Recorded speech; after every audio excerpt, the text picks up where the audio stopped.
ఎవరూ పట్టించుకునేవారు లేరు. అటు ప్రభుత్వము పట్టించుకోదు, పోనీ ప్రతిపక్షమైనా నిలబడి కొట్లాడుతుందా చంద్రబాబు గారు అంటే ఆయన కూడా పట్టించుకోడు, ఎవరు పట్టించుకోరు. అటు ప్రభుత్వము ఏమీ చేయదు, అటు ప్రతిపక్షము కూడా ఏమీ చేయదు. మరి ప్రజలు ఎవరికి చెప్పుకోవాలి, ఎక్కడికి పోవాలా?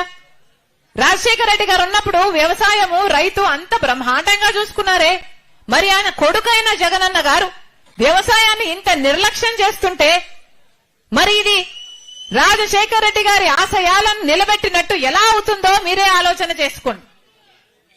జగనన్న గారంటే నాకేం దేశం లేదు, నా రక్తమే, కానీ ఇది సిద్ధాంతపరమైన వ్యతిరేకం మాత్రమే.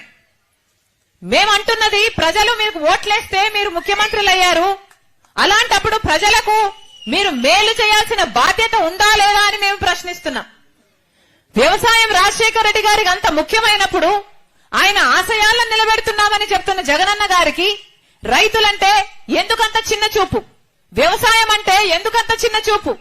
ఈరోజు రైతుకు కనీసం పంట పండిస్తే గిట్టుబాటు ధరే లేదు అంటే ఇంకా రైతుకు మీరు ఏమి గౌరవం ఇచ్చినట్టు అని అడుగుతున్నాం.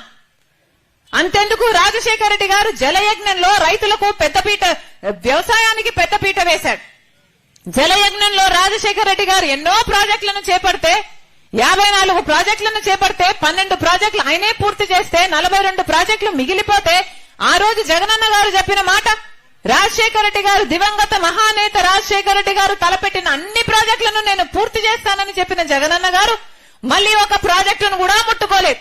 రాజశేఖర రెడ్డి గారు ఏ ప్రాజెక్టుల పనులు చేసి వెళ్లారో ఆ తర్వాత మళ్ళా తట్టెడు మట్టి కూడా ఎత్తిపోసిన పాపాన పోలేదు.